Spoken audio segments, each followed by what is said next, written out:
हाँ भाई प्यारे साथियों, कैसे हैं अभी? सब ठीक ठाक, पढ़ाई ठीक चल रही बच्चों? देखिए, जैसे हम आधुनिक भारत को लेकर अब प्रैक्टिस लगातार कर रहे हैं, उसी बीच एक नया प्रैक्टिस सेट आपके बीच है। सारे क्वेश्चन एग्जाम के आए हुए हैं, बहुत अच्छे समझने की कोशिश कीजिएगा। पहला क्वेश्चन है, गांधी इरविन समझौता हुआ था। हम सब जानते हैं गोलमेज सम्मेलन के लिए पहली बार भारतीयों को अंग्रेजों के साथ यानी ब्रिटिश के साथ बैठने का मौका मिला, लंदन बुलाया गया। उस दौरान 5 मार्च, अगर हम देखेंगे तो 5 मार्च 1931 को एक समझौता हुआ जिसे हम लोग गांधी इरविन समझौते के नाम से जानते हैं। सब लोग जानते हैं इस बात को। और इस सम्मेलन के बाद द्वितीय गोलमेज सम्मेलन में शामिल होने के लिए गांधी जी कहाँ पहुंचे थे बच्चों? आपके राजपूताना जहाज से इंग्लैंड। बेटा क्वेश्चन है, सीमांत गांधी या खान अब्दुल गफ्फार खान ने पठानों की पार्टी बनाई थी, उस पार्टी का क्या नाम था? हम सब अच्छे से जानते हैं उस पार्टी का नाम खुदाई खिदमतकार है। और सीमांत गांधी को फ्रंटियर गांधी के नाम से जाना गया। और इनके द्वारा एक आंदोलन चलाया गया जिसे हम लाल कुर्ती आंदोलन भी कहते हैं। बरेली क्षेत्र में उत्तर प्रदेश में बहुत ज्यादा ये एक्टिव भी रहा है। नेक्स्ट क्वेश्चन है, भारतीय राष्ट्रवाद के त्रिमूर्ति थे, यानी कि 3 वो व्यक्ति जिन्होंने राष्ट्रवाद की नींव को रखा। एक्चुअली अगर देखा जाए तो हमारे यहाँ राष्ट्रीय चेतना को जगाने का काम लॉर्ड कर्जन ने एक छोटी सी चिंगारी से किया था, जो बाद में आग का काम कर गई 1905 में। यानी कि डेट भी आप याद रखिएगा, फाइनल डेट 16 अक्टूबर है। 16 अगस्त प्रस्ताव, 16 अक्टूबर को फाइनल डेट। 16 अक्टूबर 1905 को बंगाल का विभाजन कर दिया गया। अब बंगाल के विभाजन के बाद राष्ट्रीय चेतना को जगाने के लिए हम निरंतर प्रयास करते रहे। 1906 में स्वाधीनता की मांग कर दी गई, है ना, लेकिन उस पर काम कुछ नहीं हुआ। 1907 के सूरत अधिवेशन में जो कांग्रेस है वो 2 भागों में बढ़ गई, एक गरम दल और एक नरम दल। गरम दल के जो प्रमुख नेता जो आप लोग जानते हो वो बाल, पाल और लाल रहे। तो इसमें आप देखेंगे लाला लाजपत राय, बाल गंगाधर तिलक और बिपिन चंद्र पाल, ये तीनों क्रांतिकारी नेता हैं जिन्हें राष्ट्रवादी क्रांतिकारी आंदोलन का नींव रखता भी माना जाता है। नेक्स्ट क्वेश्चन आपके सामने है। प्यारे साथियों, मेरे साथ साथ क्वेश्चन का जवाब देने की कोशिश भी कीजिए। पहले क्वेश्चन को पढ़ा कीजिए और फिर कोशिश कीजिए, ठीक है? कोशिश करेंगे तो आंसर मिल ही जाएगा। स्वराज मेरा जन्म सिद्ध अधिकार है, बहुत ही प्यारा क्वेश्चन है, कहीं पर एग्जाम में आ रखा है। यह उद्घोष किसने किया था? हम सब जानते हैं, महाराष्ट्र में क्रांतिकारी आंदोलन की नींव जगाने वाले या महाराष्ट्र को क्रांतिकारी में झोंकने वाले जो प्रमुख नेता हैं वो आपके तिलक साहब हैं। तो लोकमान्य तिलक इसका आंसर है। होम रूल लीग की स्थापना और यहाँ तक कि जो आपके आंदोलन है उनकी नींव इन्हीं के द्वारा महाराष्ट्र में रखी गई है।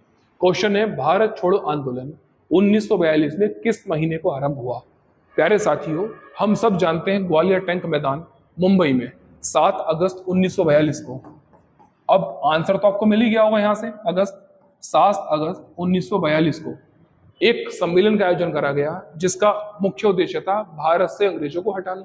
इसलिए उस प्रस्ताव का नाम भी रख दिया गया भारत छोड़ो आंदोलन। 7 अगस्त 1942 को, और ये लागू करा गया 8 अगस्त 1942 को। तो आप डेट भी याद रख सकते हैं और मंथ आपको जवाब मिल चुका है अगस्त में। नेक्स्ट क्वेश्चन की ओर बढ़ते हैं। आपके सामने क्वेश्चन है, किस जनसभा में करो या मरो का नारा महात्मा गांधी ने दिया था? ये बहुत प्यारा क्वेश्चन है, एग्जाम में कई बार पूछा जाता है, डू एंड डाई। कई बार आप क्रिकेट मैचेस में देखते हो कि भारत के सामने करो या मरो की स्थिति, कल भी कुछ ऐसा ही था पाकिस्तान के सामने, लेकिन भारत ने कर दिखाया।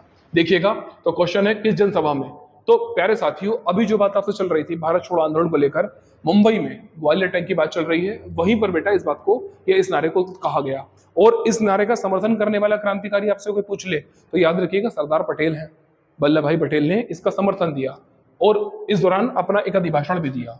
क्वेश्चन है, बंगाल प्रेसिडेंसी से बिहार किस सन पृथक अलग कर दिया गया? प्यारे साथियों, 1905 में बंगाल का विभाजन हुआ लॉर्ड कर्जन के समय। लॉर्ड हार्डिंग के समय 1911 में बंगाल विभाजन को रद्द कर दिया गया। 1912 में राजधानी आपकी दिल्ली बना दी गई।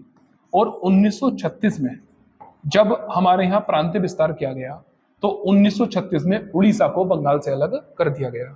बहुत प्यारा क्वेश्चन है, अब अच्छे से तैयार कीजिएगा। हम या तो स्वतंत्र भारत लेंगे या इसके प्रयास में मर जाएंगे, ये नारा किसने दिया? एक्चुअली गांधी जी ना जनता को संबोधित करते हुए ज्यादा समय लेते नहीं थे, लेकिन भारत छोड़ो आंदोलन के दौरान उन्होंने 70 मिनट का अपना एक अद्वितीय भाषण दिया और इस भाषण में स्पष्ट कर दिया कि वो अब आजादी की मांग बड़े पैमाने पर करेंगे। हिंसा की बातें भी कर लेंगे, अहिंसा को त्यागने तक की नौबत इस समय आ चुकी थी देश में। और ये काम कहने वाले व्यक्ति कौन है? महात्मा गांधी। अच्छा क्वेश्चन है, आप लोगों के लिए नया भी हो सकता है, टीजीटी के माध्यम से पूछा गया एग्जाम में, तो याद कीजिएगा। सारे क्वेश्चन में आपको पता है, एग्जाम ही बात करता हूं आपसे। कैबिनेट मिशन भारत कब आया? प्यारे साथियों, हम सब जानते हैं द्वितीय विश्व युद्ध के बाद जब ब्रिटेन में सरकार बदली तो उनको समझ में आ गया था कि हमारे पास सेना कम है, पावर कम है, भारत को स्वतंत्र करना पड़ेगा। तो लेकिन भारत को वो वही किसी और के हाथ में नहीं सौंप सकते थे। भारत को एक निर्धारित जनसंघ के सामने सौंपना था। उसके लिए भारत में संविधान निर्माण की प्रक्रिया को आरंभ किया गया और 3 सदस्यीय कमेटी 24 मार्च 1946 को कैबिनेट मिशन के नाम से भारत पहुंची। ठीक है, नेक्स्ट क्वेश्चन की ओर बढ़ते हैं। क्वेश्चन है आपके लिए, नेहरू की अंतरिम सरकार में वित्त मंत्री का क्या नाम था? हम सब जानते हैं पंडित नेहरू अंतरिम सरकार में प्रधानमंत्री नियुक्त किए गए थे और मुस्लिम लीग से शामिल किए गए लियाकत अली खां। जब मैं आपको क्लास से पढ़ा रहा था तब भी मैंने आपसे कहा था ये क्वेश्चन बहुत ज्यादा इंपॉर्टेंट हो जाता है। तो लियाकत अली खां जिनका संबंध मुस्लिम लीग से है, उन्हें वित्त विभाग दिया गया, अर्थात वित्त मंत्री बना दिया गया। नेक्स्ट क्वेश्चन की ओर आप बढ़ेंगे। क्वेश्चन है, भारत छोड़ो आंदोलन के नेताओं को गिरफ्तार करने के लिए ब्रिटिश शासकों द्वारा चलाया गया ऑपरेशन था। तो प्यारे साथियों, सारे भारतीयों को किडनैप करने के लिए, किडनैप में कह सकते हैं अरेस्ट करने के लिए जो आंदोलन चलाया गया उसका नाम था ऑपरेशन जीरो आवर और ये 1942 में चलाया गया। हम सब जानते हैं इस बात को। 8 अगस्त 1942 को पूरे देश में एक जन आंदोलन चला, भारत छोड़ो आंदोलन। बड़े पैमाने पर हमने अंग्रेजों का विद्रोह किया और 9 अगस्त को ऑपरेशन जीरो आवर चला दिया गया और 15 अगस्त 1942 तक भारत के जितने बड़े क्रांतिकारी नेता थे उन सबको बेटा गिरफ्तार कर लिया गया। ठीक है, 15 अगस्त 1942 तक। ठीक है प्यारे बच्चों, तो ऑपरेशन जीरो आवर को आप अच्छे से तैयार कीजिएगा। नेक्स्ट क्वेश्चन बेटा आपके लिए है। क्वेश्चन है, भारत का अंतिम वायसराय कौन था? बहुत प्यारा क्वेश्चन है।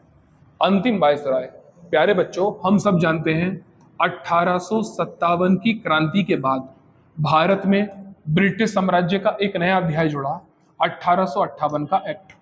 और इस एक्ट के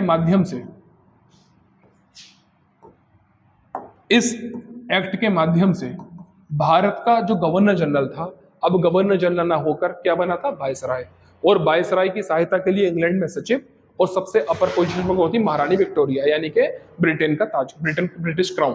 तो प्यारे साथियों, वायसराय के रूप में, अंतिम रूप में जाने जाने वाले व्यक्ति आपके लॉर्ड माउंटबेटन है। लॉर्ड माउंटबेटन के समय हमने आजादी ग्रहण करी, हमारा ब्रिटेन से संबंध समाप्त हुआ। तो सी राजगोपालाचारी जवाब मत दीजिएगा, सी राजगोपालाचारी भारत में वायसराय नहीं है, गवर्नर जनरल के पद पर नियुक्त होने वाले प्रथम भारतीय हैं। ठीक है, नेक्स्ट क्वेश्चन की ओर बढ़ते हैं। 1938 में राष्ट्रीय योजना समिति की नियुक्ति किसने की? देखो, 1938 में कांग्रेस के अध्यक्ष चुने गए थे सुभाष चंद्र बोस और इन्हीं के द्वारा राष्ट्रीय योजना समिति का गठन कर दिया गया। क्वेश्चन काफी अच्छा है, नया भी है। नेक्स्ट क्वेश्चन है, भारत की स्वतंत्रता के समय ब्रिटेन के प्रधानमंत्री कौन थे? हम सब जानते हैं क्लीमेंट एटली के प्रयासों से ही भारत कैबिनेट मिशन वगैरह भेजे गए और प्रधानमंत्री भी कौन है? क्लीमेंट एटली। नेक्स्ट क्वेश्चन की ओर बढ़ते हैं। क्वेश्चन है आपके सामने, 15 अगस्त 1947 को भारतीय राष्ट्रीय कांग्रेस का अध्यक्ष कौन था? तो इस समय अगर आपसे कोई पूछे तो जवाब ध्यान रखिएगा, जेबी कृपलानी को इस समय अध्यक्ष बना रखा था और ये मेरठ से दिल्ली पहुंचे थे आजादी के सम्मेलन में। क्वेश्चन है, 3 कठिया ब्रिटिश भारत में क्या थी? प्यारे साथियों, हम सबको पता है बिहार और बंगाल क्षेत्र में अंग्रेज भारत में खेती किसकी कर रहे थे? एक्चुअली अंग्रेज भारत में मसालों के पीछे पागल नहीं थे, वो कपास के पीछे पागल थे, है ना। उन्होंने वस्त्र उद्योग पर ज्यादा ध्यान दिया। अब कपास लंबे समय तक रख दोगे आप तो उसकी व्हाइटनेस खत्म हो जाती है, उसमें सफेदी जो समाप्त हो जाती है। उसमें व्हाइटनेस लाने के लिए आप सब जानते हो बचपन से कि आया नया उजाला 4 बूंदों वाला, उसके लिए बेटा आवश्यकता है नील की। अब नील को उगाने के लिए प्रेरित करते थे वो भारतीय किसानों को, लेकिन वो चाहते थे अपने देश में खेतों में धान की खेती करना। तो इसका संबंध किससे है भाई? किसानों की 3 कठिया पद्धति से, यानी कि 3/20 हिस्से पर नील की खेती करने के लिए बाध्य करा जाता था। मैंने खेत के अगर 20 हिस्से किए जाएं तो 3 भाग पर किसकी खेती करनी मजबूरी है? उनकी नील की खेती, और पैसे इसके मिलने नहीं है। नेक्स्ट क्वेश्चन है आपके लिए बेटा, सन 1917 में गांधी जी के द्वारा अहमदाबाद मील हड़ताल में हस्तक्षेप के कारण मजदूरों की आय वृद्धि हुई। तो प्यारे साथियों, प्लेग एक महामारी उस समय फैल गई थी अहमदाबाद में, और अहमदाबाद में आपको पता है मील अगर किसकी होगी तो कपड़ों की होगी। तो उस दौरान मजदूरों को बोनस बढ़ाने की बात मिल मालिकों ने कहा कि हम आपका बोनस बढ़ा देंगे। तो मजदूर वर्ग चाहता था कि उनका बोनस 50% तक बढ़ा दिया जाए और मिल मालिक 20% की ही जिद पर अड़े थे। महात्मा गांधी के प्रयासों से ये बोनस 35% पर शिफ्ट कर दिया गया। कई बार पूछा हुआ क्वेश्चन है। नेक्स्ट क्वेश्चन आपके सामने है साथियों, उर्दू कवि का, उर्दू कवि जो द्वितीय व तृतीय गोलमेज सम्मेलन में दोनों प्रतिनिधि किया था, तो भाई हम सब जानते हैं मोहम्मद इकबाल। मोहम्मद इकबाल जिन्होंने 1903 में वतने हिंदुस्तान हमारा इस तरीके से बातें बयान दिए, लेकिन 1910 के बाद से उनका जो रुझान रहा वो एक अलग राष्ट्र या मुस्लिम राष्ट्र को लेकर जुड़ गया था। मोहम्मद अली जिन्ना का प्रभावी से कह सकते हैं। नेक्स्ट क्वेश्चन है, वल्लभ भाई पटेल सर्वप्रथम गांधी जी से कब जुड़े? तो प्यारे साथियों याद रखिएगा इस बात को, खेड़ा आंदोलन जो है, इसमें बारदोली ऑप्शन तो नहीं है, अगर बारदोली कई बार ऑप्शन पूछ लेता है तो गलत हो जाता है।